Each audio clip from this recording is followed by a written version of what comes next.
A kind-hearted young prince, an heir to an ancient kingdom, along with his brothers and cousins, were sentenced to their gruesome and cruel death by the Spaniards more than 400 years ago. Who was Magat Salamat?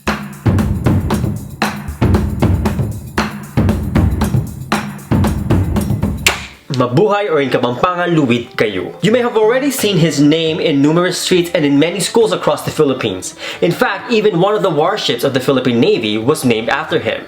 But what do we really know about this person? Who was Magat Salamat? Magat Salamat is actually one of my own ancestors. He was a Kapampangan Dátû, one of the sons of Lakandúlâ. The legendary Lakandúlâ was the last ruling Lakan or the last sovereign king of Tondo. Lakandúlâ was also among the Paramount Kings of Luzon when the Spaniards arrived, along with his brother, my other direct ancestor, Rája Matandá of Maynílâ. And even though Magat Salamat was not the eldest son of Lakandúlâ, he is believed to be the chosen heir to his father's throne, heir to the historic, powerful, and wealthy ancient kingdom of Tondo. His eldest brother, on the other hand, Dátû Capulong, reigned as the ruler of the ancient city-state of Candaba in Pampanga. And when their great father, Lakandúlâ, died in 1575, the Spaniards installed their own cousin, Agustin de Legazpi, from the royal house of Manila as the new ruler of Tondo under colonialism.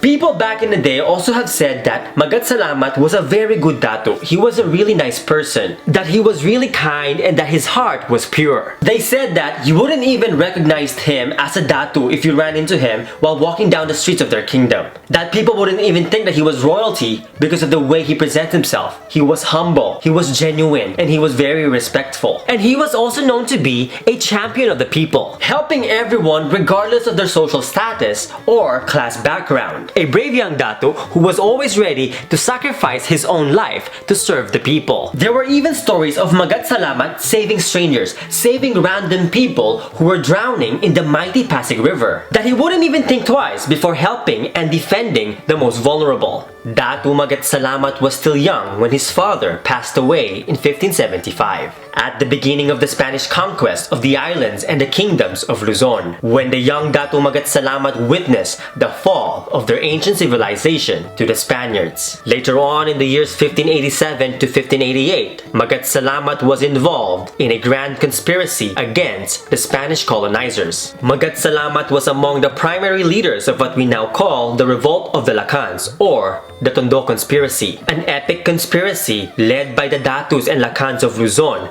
against the Spaniards. A grand conspiracy that also involved the Japanese and the Sultanate of Brunei to overthrow the Spaniards from Manila and the rest of Luzon. But unfortunately, while Dátû Magat Salamat was traveling to Brunei to inform and encourage his grand uncle, the Sultan, to join the uprising, they were betrayed by someone who was pretending to be their ally. And as a result, even before the grand conspiracy took place, the leaders were immediately arrested and imprisoned by the Spaniards. The Spaniards severely punished those who were involved in this epic conspiracy, especially the cousins Magat Salamat, Agustin de Legazpi, Dionisio Capulong, Gabriel Tumambasan, Martin Pangan, Jeronimo Basi, and many more. Magat Salamat's own brothers, Dátû Dionisio Capulong and Dátû Felipe Salonga, along with the other Dátûs, were exiled to Acapulco in what is now Mexico, while Magat Salamat himself, along with the other leading figures of the conspiracy, were sentenced to their gruesome and cruel death. And all of their wealth and properties were all taken by the Spaniards. And despite their failure to revolt, it doesn't mean that their attempt and their heroism were worthless. Dátû Magat Salamat was among the first to sacrifice his own life so that we can regain our lost freedom, to reclaim the sovereignty and independence of our people. And their legacy of heroism and bravery continues to flow in our blood and lives on in the souls of our people, in the spirit of our motherland. So tune in for my upcoming videos about this epic revolt, about this epic conspiracy of the Lakans, about the ancient kingdoms of Luzon and the Philippines. Find out what really happened to Martin Pangan, Agustin de Legazpi, and many others. And keep an eye out for my future book about the Luzones, about the forgotten past of my ancestors. And that is it for me today. If you like this video and learned a thing or two, don't forget to like, share this video, comment, and subscribe.